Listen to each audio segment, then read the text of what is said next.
I want to share a verse from Isaiah chapter 52, verse 7, that says, and it's a famous verse, we all know this verse, "How beautiful upon the mountains are the feet of him who brings good news," which means, of course, the gospel, who preaches the gospel, who proclaims peace, who brings glad tidings of good things, who proclaims salvation, who says to Zion, "Your God reigns." I want you to notice here, the gospel preacher, the one who brings good news, upon the mountains, and the mountains here are a metaphor for the kingdoms and nations and empires and powers of the earth.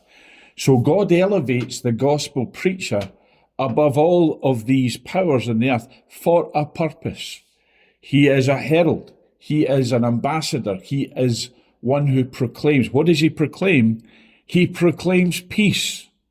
How apt this is at this point in time when wars are raging across the nations, when we see war in Ukraine, we see war in the Middle East, that the gospel preacher is a preacher of peace, a proclaimer of the peace of God. See, God's not in the business of warmongering, he's in the business of peace. Men or nations declare war on other nations, but God declares peace upon the earth.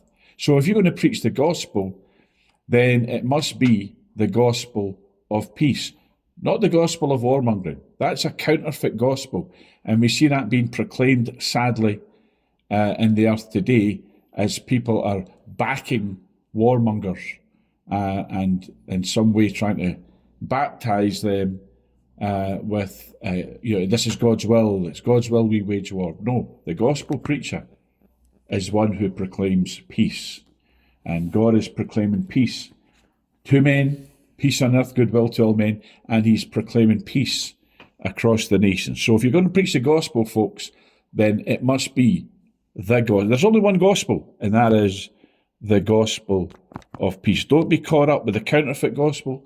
Don't be caught up with counterfeit expressions of Christianity at this time.